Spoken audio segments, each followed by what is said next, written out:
Sa halagang 64 pesos, pwede ka na makapagtinda, pwede ka na makapaglako-lako o makapagtinda online ng gusto mong pang merienda o pang almusal. Kaya kung meron kang harina at sesame seeds dyan, ayan, mas pasarapin natin. Subukan mo to. Napakadali lang naman gawin nito, kayang-kaya mo to, kahit di ka marunong magluto o mag-bake, magagawa mo to. Oo. Ayan, simulan na nating maghanda ng lalagyan. Kahit anong halo-haloan dyan na lalagyan na meron ka dyan, pwede. Oo. Ganon. Basta mahahalo mo, ganon. Ayan, next. Maglagay tayo ng, next na una pa. Ayan, 2½ cups ng all-purpose flour yan. Tapos, sa asukal, ayan, segunda yung ginamit ko, 1/4 cup. Sa pampaalsa naman na gagamitin natin dito, kailangan baking powder, 1 kutsara. Pwede kalahating kutsara lang, oo. Pero, kung gusto mo mas putok, 1 kutsara ilagay mo. Ayan. Naglagay din ako ng 1 kutsara ng mantika para mas medyo malambot. Syempre, tubig kailangan. 1/3 cup. Naglagay ako ng pandan flavor para magkaroon lang ng medyo aroma. Pero optional lang to. Hindi mo kailangan maglagay nito. Walang nilalagay talaga sa recipe na to na gantong pandan flavor. Trip ko lang talaga. Oo. Kaya optional lang yan. Huwag kang problema. Tapos, itlog, syempre, hindi pwedeng mawala. Ayan, para mas maganda ang texture. 1 piraso, okay na yan. Syempre, as usual, madalas naglalagay talaga ako ng suka. Ayan, kalahating kutsara. Feeling ko kasi mas puputok siya kung maglalagay ako ng suka. Oo, kasi mas umaalsa kasi ang baking powder kapag ka naglalagay ng suka. Alam mo yon. Haluin mo lang yan, oo, hanggang sa maging medyo dough na madungis. Ganun. Pagka ganyan na itsura, madungis-dungis na, gamit ka na ng gloves. Tapos, eto, linisin mo yung spatula. Syempre, sayang yan. Syempre, bawat latak na binabayaran natin, 'di ba? Tapos masahin mo lang hanggang sa tingin mo medyo maging smooth. Pero hindi naman as in smooth, basta mawala lang yung puti-puting harina, carry na 'yun. Oo. Hindi mo kailangan pa-smoothin niya. Katulad dun sa akin, tinan mo, mukhang magaspang talaga na yun, mukhang hindi okay pag niluto, pero okay 'yan. Tapos takpan mo lang nung plastic gloves na ginamit mo kanina. Oo, tapos tabi lang natin muna yung pansamantala. Kahit mga 15 minutes, okay na. Kasi mas magiging smooth, mas lalambot yung texture na eh. Kasi kailangan lang nating malusaw lahat, mag-combine lahat ng dry ingredients, oo. Bago natin masahin ulit. Ayan, pagkalipas ng ilang minuto, lagay na tayo ng harina. Siguro mga extra ng 1/4 cup, ganun. Pwede na yan. O depende sa dami ng gusto mo. Tapos masahin mo lang. Basta mawala lang yung lagkit niya. Masahin mo lang yan hanggang sa mawala ulit yung puti-puti. Ganyan lang. Tapos, ako, naisip ko kasi para mas mabawasan yung dikit-dikit niya, pagkalagkit niya, naglagay ako ng konting-konti lang naman. Nag-spray ako ng konting mantika.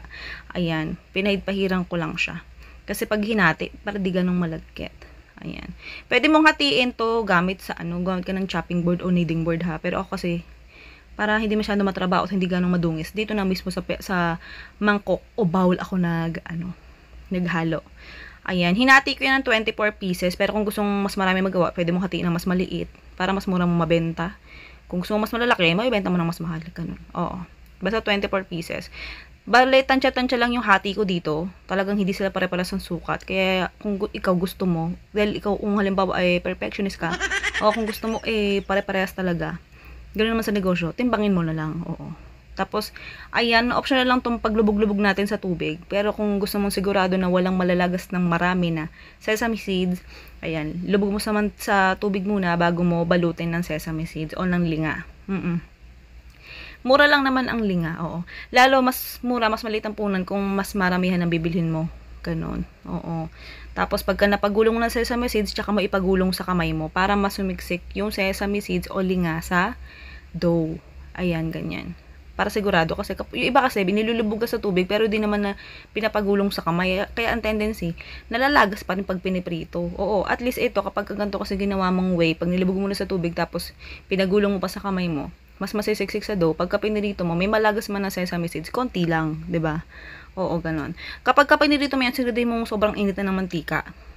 Para putok agad, ganon. Ayan, ganyan lang. Basta lutuin mo lang yan hanggang sa mag golden brown. Pero kung gusto mong medyo light golden brown lang, pwede naman. Pero yun kasi yung pinaka hinahabol dito sa recipe na to sa gantong tinapay. Yung malutong sa labas, tapos sa loob malambot. Oo. Ayan, masarap to. Sobra. Oo. Para sa mga mahilig sa binangkal, eto na. Oo, kahit di ka na bumili sa tindahan, eto na yung para sa'yo. Yung dati-dating recipe ko, siguro mga 2018, 2019, ganyan. Yung unang gawa ko nito, may palaman na cheese. Kaya kung ikaw yung gagawa, kung gusto mo, kung pambahay lang naman, pwede mong palamanan ng cheese yan. Oo. Bilhin mong cheese yung hindi nalulusaw. Oo, ganon. Para hindi makalat. Para di masayang yung cheese mo. Kaya dapat yung hindi naluluso kasi nga pumuputok siya. Oh. Ayan, kapag ganyan na itsura, golden brown na, o kung na-reach na nung, ayan, binangkal yung golden brown o pagka brown nung gusto mong kulay. Ayan, hango mo na. Basta depende mo sa gusto mo, ganun. Oo. Pinahaba ko pa no? Pahirap ako pa sarili ko no? Oo, basta kung anong gusto mo, sundin mo, ganun. Ayan, luto na. Napakadali lang gawin ito, 'di ba? Ayan, hindi naman siya sobrang matrabaho, hindi din siya nakakangalay masahin. Kaya kung gusto mong subukan tong itinda, kung gusto mo lang pang merienda o pang almusal o para sa mga anak mo, ayan. Nasa dulo ng video na to yung pinakalistahan ng recipe. Yung sa costing nun, yung computation para sa total ng puhunan, magkano pwede mo kitain sa loob ng isang araw, isang buwan, isang taon. Yun yung sa 24 pieces lang kada araw ha. Oo. Tapos, nakadepende yun sa pagbibilihan mo ng palengke, lugar, tindera. Kaya, hindi tayo magkaparehas. Sigurado yan, oo. Ayan, basta ikaw nang bahalang dumiskarte kung saan mo tugas ng itinda o ibang mamerienda. Sige na, goodbye, good luck. Love you.